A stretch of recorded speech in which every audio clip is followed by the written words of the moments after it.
आज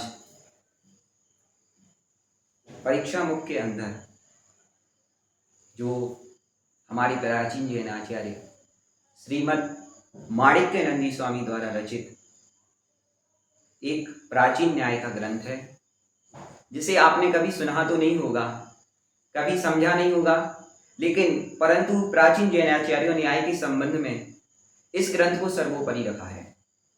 सर्वोपरि होने के कारण इसकी पूज्यता और महानता वैसे ही बढ़ जाती है, जैसे हमारे जैन दर्शन में तत्वार्थ सूत्र का सर्वोपरि नाम आता है, उसी अपेक्षा से इस ग्रंथ का भी नाम आता है।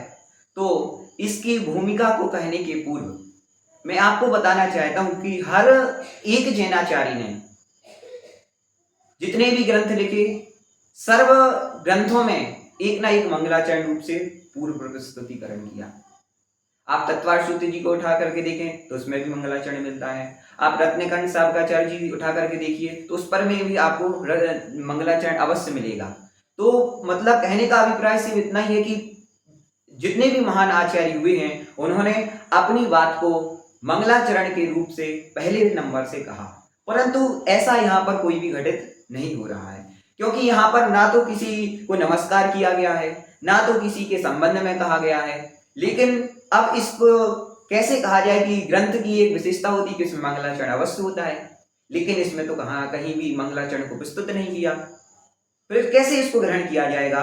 तो नहीं। तो अब इसके लिए कहने का तात्पर्य सिर्फ इसलिए है कि यहाँ पर एक श्लोक कह रहे हैं, एक श्लोक यहाँ पर कहा गया है कि प्रमाणादर्थ संसिद्धिस् तदा भाषाद् विपर्यया इति वक्षेतयो लक्ष्म सिद्धमल्पम लघीयसा। तो सिद्धमल्पम लघीयसा यहाँ पर ये सूत्र आया हुआ है। ये सूत्र भी है, श्लोक भी है, और सर्वोपरि मतलब एक विवेकवान व्यक्ति के लिए कैसा होना चाहिए एक विवेकवान व्यक्ति, उस अभिप्राय को यहाँ पर प्रस्तुत किया है। तो एक ग्रंथ की भूमिका भी है, मंगलाचरण भी है, और इसके द्वारा कई प्रकार के सूत्रों की सिद्धि की जा सकती है।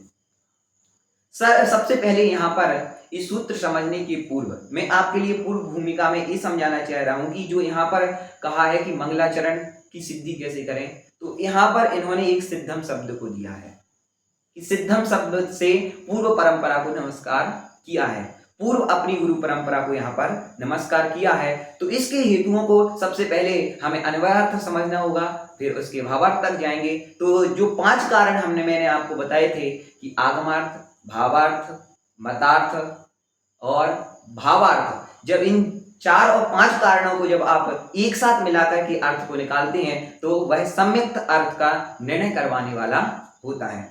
तो सर्वप्रथम प्रथम पद जो आता है कि प्रमाणात अर्थ संसिद्धि।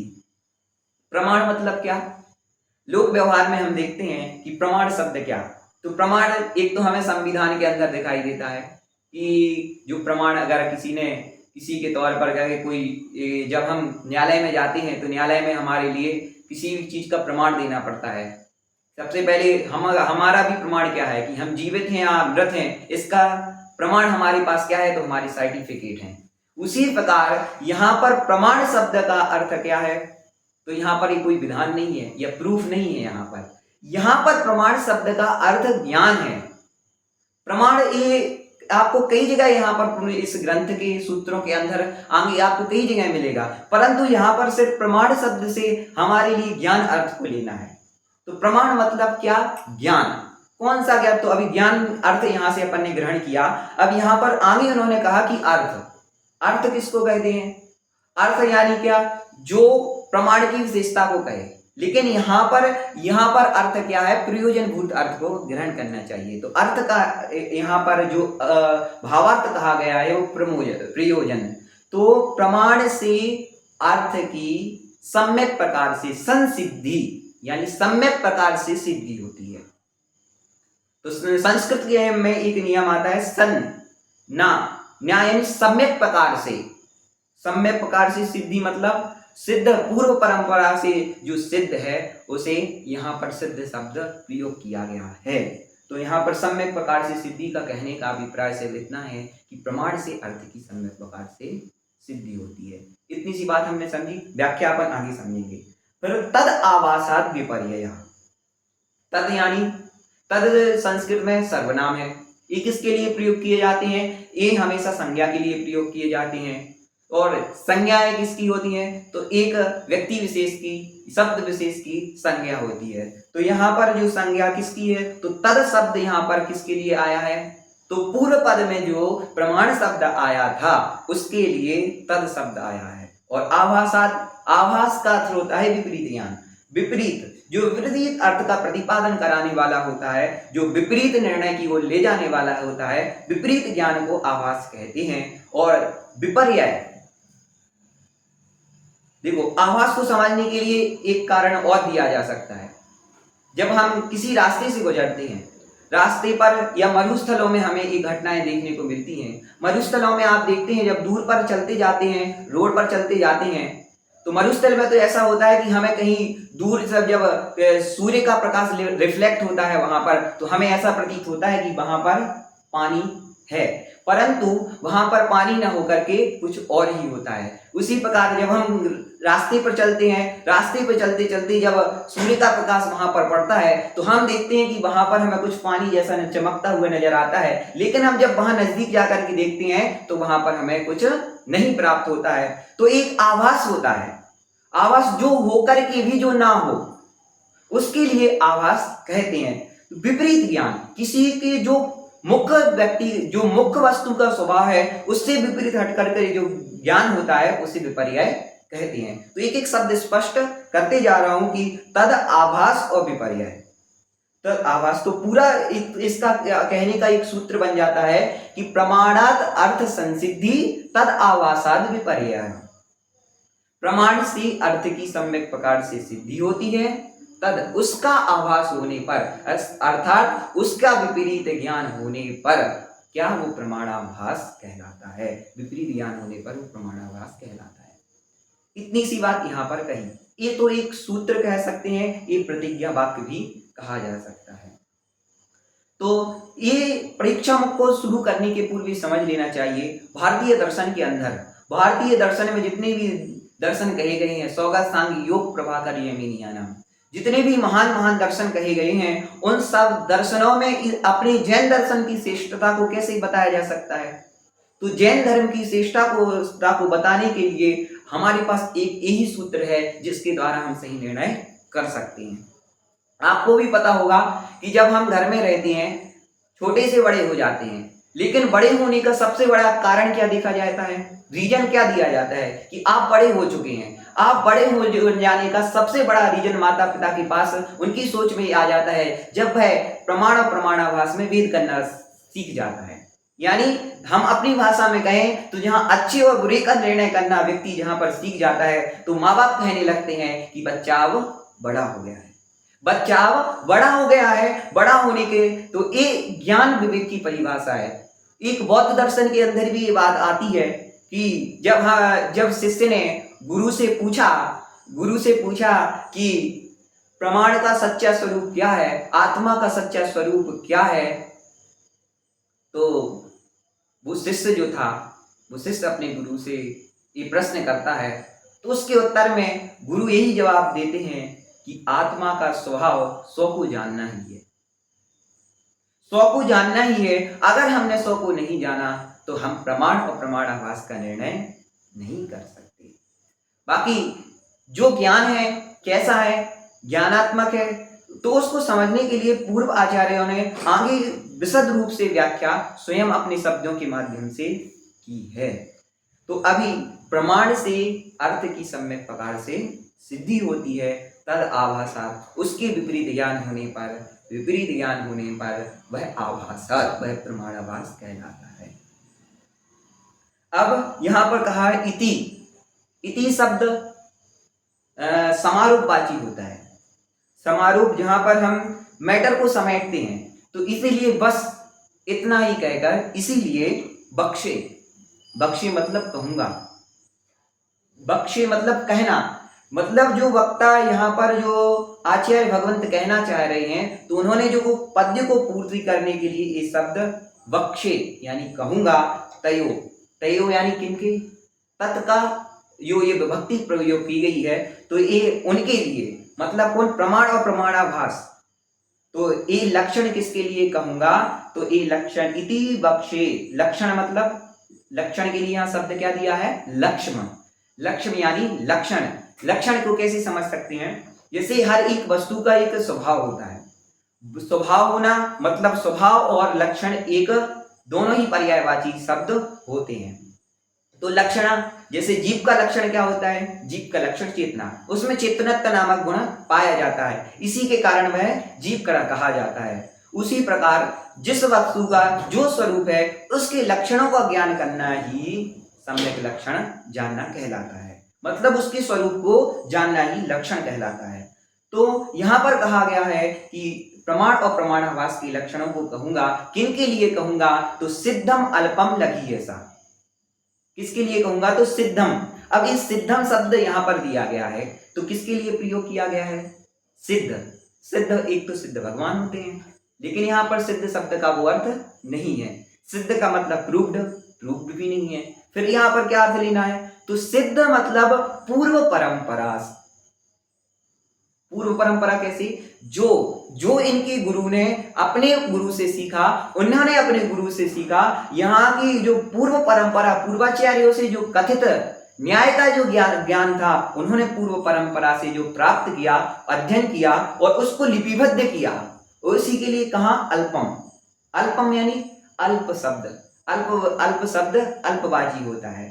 तो अल्पवाची यहाँ थोड़े को बताने के लिए इस शब्द का प्रयोग किया जाता है। फिर लघी यसा, लघी यसा क्या शब्द है, लघी यसा यानी बाल बुद्धि। अब आप ज्ञानी किसे कहते हैं, जब आचार्य भगवान स्वयं बाल बुद्धि कह रहे हैं तो आप ज्ञानी किसे कहते हैं, तो ज्ञानी उसे कहते हैं, तो ज्ञानी एक विशेष विषय का जानकार होता है। ज्ञानी एक विषय को पर महारत हासिल करने वाला होता है, एक पीएचडी स्कॉलर होता है, जो एक विषय में पूर्णतः नॉलेज रखता है, उसे ज्ञानी कहते हैं। परंतु यहाँ लघीसा शब्द, लघीसा तो यानी बाल बुद्धि, अल्प बुद्धि। तो अल्प बुद्धि कहने का अभिप्राय यहाँ पर आचार्य भगवान का ही है कि जिसका इस परीक्षा बुक नामक ग्रंथ में प्रवेश नहीं है, जिनको इन परीक्षा बुक ग्रंथ में प्रयुक्त शब्दों के अर्थों का और भावार्थों का ज्ञान सही ढंग से नहीं है, उसके लिए यहाँ पर कहा है लघी ऐसा यानी बाल बुद्धि, अल्प बुद्धि, उसके लिए कहा है। तो इसका निराकरण अभी आपके मन में जो प्रश्न हो रहा होगा कि इसमें कोई मंगलाचरण नहीं आया, आपने सीधे भैया प्रतिज्ञा वाक्य से प्रारंभ कर दिया, तो यहाँ पर सिद्धम शब्द जो प्रयोग किया गया है, इससे इन्होंने अपनी गुरु परंपरा को भी नमस्कार किया है। तो सिर्फ मंगलाचरण सिर्फ की स्तुतियात्मक नहीं होता है, सिर्फ नमस्कारात्मक नहीं होता है, लेकिन जहां हम अपनी परंपरा का थोड़ा सा भी अंश भी यहाँ पर प्रस्तुत करते हैं तो वो भी एक मंगल चरण का ही रूप होता है। तो यहाँ पर मंगल पद से यहाँ पर ऐसा नहीं कहा जा सकता है कि आचार्य भगवंत ने मंगलाचरण नहीं किया, परंतु इस शब्द से हमें उस मंगलाचरण की प्रतीति अवश्य होती है। तो कहने का अभिप्राय अवश्य इतना ही, एक शब्द स्पष्ट हो गया होगा आपको कि प्रमाण से अर्थ की सम्यक प्रकार से सिद्धि होती है। तद आभासात, तद यानी प्रमाण, आभास प्रमाणाभास यानी विपरीत ज्ञान होने पर प्रमाणाभास होता है। इसीलिए कहूंगा किसको, प्रमाण और प्रमाणाभास के लक्षणों को कहूंगा। तो किन के लिए कहूंगा, सिद्ध, जो पूर्व परंपरा से सिद्ध हैं, जिन्होंने आचार्यों की परंपरा से जो कुछ भी सीखा जाना, उसी को किसके लिए कहूंगा, अल्प बुद्धियों के लिए। कैसे कहूंगा, जो लघी दिशा, जिनका कि इस परीक्षा मुख नामक ग्रंथ में प्रवेश नहीं है, ऐसे बाल बुद्धियों के उपशमनार्थ, मतलब उनकी बुद्धि का विकास हो और निर्णय में कुशलता आए, इसके लिए मैं इस ग्रंथ को कहूंगा। अभी इस ग्रंथ को समझने के बाद एक बात और आती है, आपने जाना, यहाँ पर ध्यान नहीं देते हुए आपके लिए तत्व सूत्र की ओर लेकर चलते हैं कि उसका संबंध इस सूत्र से अपन कैसे मिलाते हैं। पहली बात तो शब्दाचार और अर्थाचार होता है। शब्द के द्वारा हम अर्थ तक पहुंच सकते हैं, या अर्थ के द्वारा हम शब्द, जब तक हमें शब्द का उच्चारण नहीं होगा तब तक हम अर्थ तक नहीं समझ सकते हैं। तो प्रमाण का जो हमने अर्थ लिया था, क्या, ज्ञान। प्रमाण का अर्थ कहाँ, ज्ञान। तो तत्वार्थ सूत्र में क्या सूत्र है? मति शतावधि मना परय केवलानी ज्ञानम तत्प्रमाणे। तो मति शतावधि मना परय, ये 5 ज्ञान प्रमाण कहे गए हैं। तो प्रमाण का अर्थ ज्ञान निकल आया। तो इस प्रकार से हम ऐसे अर्थों को जो पूर्वाचार्यों ने प्रयोग करते हैं, उनमें से यहाँ पर सम्यक निर्णय कराने वाले कौन कौन से अर्थ हैं, उनका भी हमें सम्यक ज्ञान होना चाहिए।